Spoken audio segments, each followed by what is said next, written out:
Hi everyone, welcome back. Acidity പലരെയും അലട്ടുന്ന പ്രശ്നമാണ്.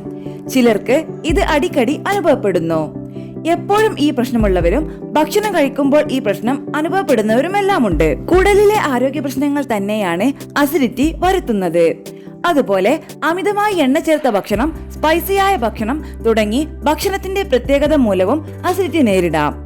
ചിലർക്ക് വയർ സംബന്ധമായ രോഗങ്ങൾ ഉണ്ടാകുന്നത് മൂലം ഇങ്ങനെയുള്ള പ്രശ്നങ്ങൾ പതിവായിരിക്കും. ഇതിന് പരിഹാരമായി ചില പ്രത്യേക ഭക്ഷണ വസ്തുക്കൾ കഴിക്കുന്നത് ഗുണം നൽകും. പെരുംജീരകം. ഭക്ഷണശേഷം അല്പം പെരുംജീരകം കഴിച്ചാൽ അസിഡിറ്റിയെ അകറ്റാൻ സാധിക്കും.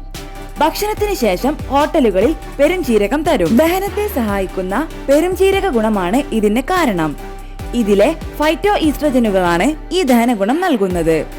ഇതിലടങ്ങിയിരിക്കുന്ന പ്രത്യേകതരം ഓയിൽ ദഹനം എളുപ്പത്തിലാക്കാനും വയറ് കെട്ടി വീർക്കുന്നത് തടയാനും സഹായിക്കുന്ന ഒന്നാണ്. പെരുംജീരകം അങ്ങനെ കഴിക്കാൻ ബുദ്ധിമുട്ടുള്ളവർക്ക് ഇത് തിളപ്പിച്ച വെള്ളത്തിൽ ചേർത്ത് ആ വെള്ളം കഴിക്കാം. ഇളനീർ വെള്ളവും അസിഡിറ്റി അകറ്റാൻ നല്ലതാണ്.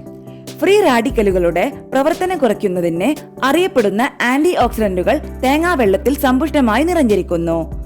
സാധാരണ പാനീയങ്ങളെ അപേക്ഷിച്ച് പ്രകൃതിയിൽ നിന്ന് ലഭിക്കുന്ന ഏറ്റവും പോഷക ഗുണമുള്ളതും മായം കലരാത്തതുമായ ദ്രാവകമാണ് കരിക്കിൻ വെള്ളം. ഇളനീർ വെള്ളം കഴിക്കുമ്പോൾ ശരീരത്തിന്റെ pH അളവ് മാറി ആൽക്കലൈൻ ആകുന്നു. ഇതോടെ അസിഡിറ്റിയും കുറയുന്നു. തൈര്.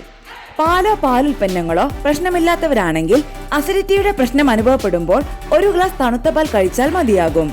അതുപോലെ പാൽ കുടിക്കുമ്പോൾ അസിഡിറ്റി വരുന്നുവെങ്കിൽ ഇത്തരക്കാർ തണുത്ത പാൽ കുടിക്കുക. ഇത് കുടലിനെ ശാന്തമാക്കുന്നു. പാല് പോലെ തന്നെ പ്രയോജനപ്രദമാണ് തൈരും. പാൽ കുടിക്കുമ്പോൾ പ്രശ്നമെങ്കിൽ ഇത്തരക്കാർക്ക് തൈര് കഴിക്കാവുന്നതാണ്. അസിഡിറ്റി അകറ്റാൻ തൈരും കഴിക്കാവുന്നതാണ്. വയറ്റിനകത്തെ നല്ല ഇനം ബാക്ടീരിയകളെ നിലനിർത്തുന്നതിലും തൈരിനുള്ള പങ്ക് ചെറുതല്ല. തൈര് ആരോഗ്യമുള്ള ബാക്ടീരിയകളെ വളർത്താൻ സഹായിക്കുന്ന ഒന്നാണ്.